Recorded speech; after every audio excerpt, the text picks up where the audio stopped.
Hello Leo, Sun, Moon, Rising, and Venus Signs. Kamusta kayo? Sana po ay nasa mabuti kayong kalagayan. Welcome back po sa Star Tarot. Kung bago kayo rito, welcome din kayo. Thank you sa inyong support. I truly appreciate it. God bless you all, Leo. Pauna mensahe ninyo for today, you're very close to achieving your goals. So, napakagandang heads up ito para sa inyo na sobrang lapit mo na maybe you are within your reach, no? Doon sa pag-achieve ninyo kung ano man ang mga goals ninyo. Whatever it is that you have set in your mind, no? Ang lapit-lapit mo na. Kaya, huwag kang susuko. Even if there is, may mga challenges pa na maaaring dumating, wag ninyong susukuan yan kasi heads up na ito sa inyo na nalalapit na kayo, no? Malapit na ang inyong tagumpay. What do you need to release? Leo, napakagandang pagmuni-munihan at pag-isipan, ano nga ba ang kailangan mong i-release sa ngayon? No, for sure, there are some things, situations, or even people na you don't need in your life anymore, na hindi mo na din kailangan talaga na nandiyan dyan, no, sa buhay ninyo. Kaya maybe there is a need for you now to reflect on this, no?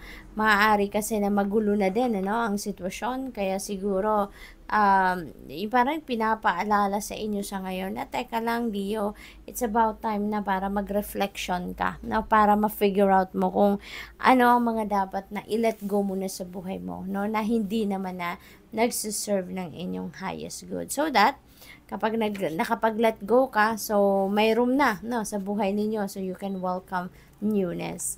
So we have be bold and make the first move. Ayan.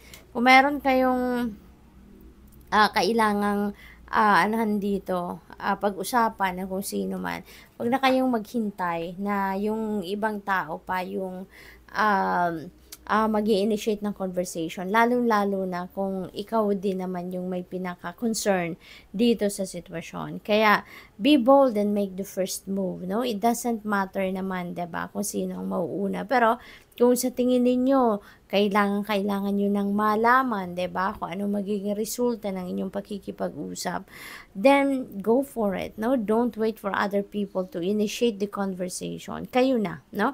Kung kayo na yung lumapit, kayo na yung mag first move, hindi ba? So, what else? Luck is on your side. Ang swerte-swerte ninyo ngayon, Leo. Sobrang lapit nyo na dito sa pag-achieve ng kung ano man ang goals ninyo.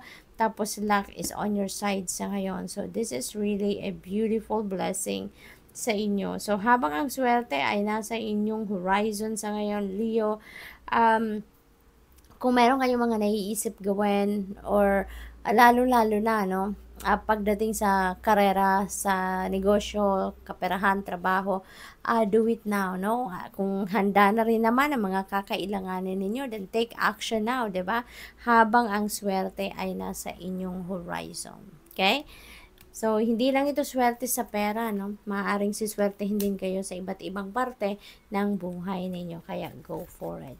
So, we have you are good enough. Ayan, Dio. So, siguro minsan pinagdududahan ninyo ang inyong sarili. Minsan siguro pinagdududahan ninyo ang inyong kakayanan, ano?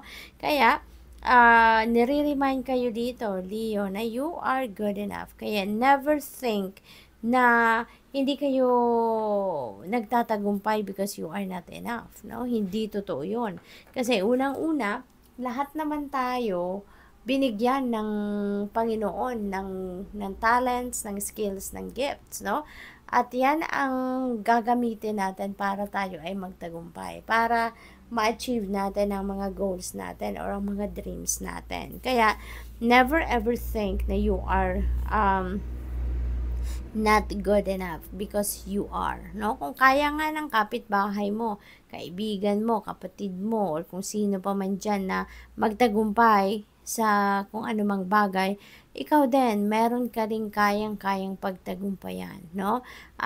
Kanya-kanya lang tayo ng timing, kaya hindi rin naman dapat na kinukompare natin ang sarili natin sa ibang tao. Kasi kanya-kanya tayo ng timing, kanya-kanya tayo ng talents, skills, and gifts, kanya-kanya tayo ng diskarte, at iba-iba din, no? Yung yung challenges na mga nararanasan natin sa buhay at iba-iba rin ang path na pinagdadaanan natin. Kaya, wag ninyong isipin ever na you are not good enough, no? Kaya hindi kayo magtatagumpay.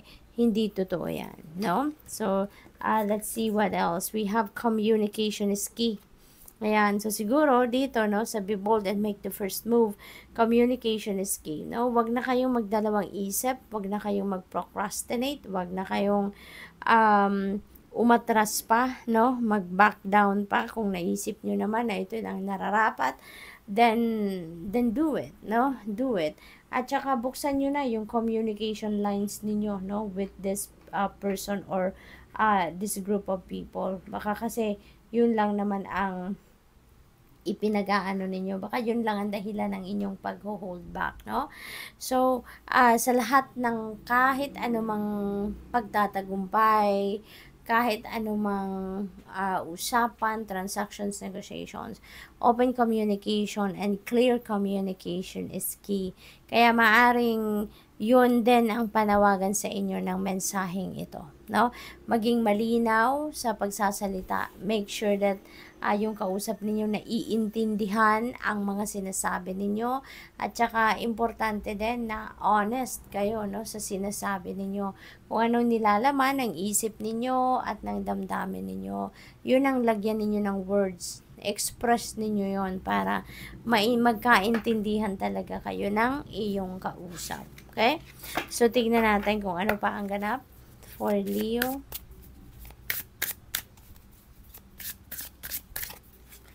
We have angel number 1717. Sabi dito, take a few deep breath and focus inward. Ayan. So, parang mag-ano muna kayo, huminga muna kayong malalim, no? And focus inward. Focus on what is your feeling, what is your thinking, yung ganon. So, you need time to think things over and consider your options. So, before siguro kayo na makipag-usap dito, kailangan na handa kayo, no? Kailangan na pag-isipan ninyong mabuti muna kung ano nga ba ang inyong sitwasyon, no? And so that you'd be able to communicate clearly and effectively, no? At this time, you must rely solely on yourself. You might not believe it, but you're heading in the right direction. What appears to be a lull in activity is just a natural part of the process. So, good luck, Leo. Thank you for watching. Love and light. Namaste.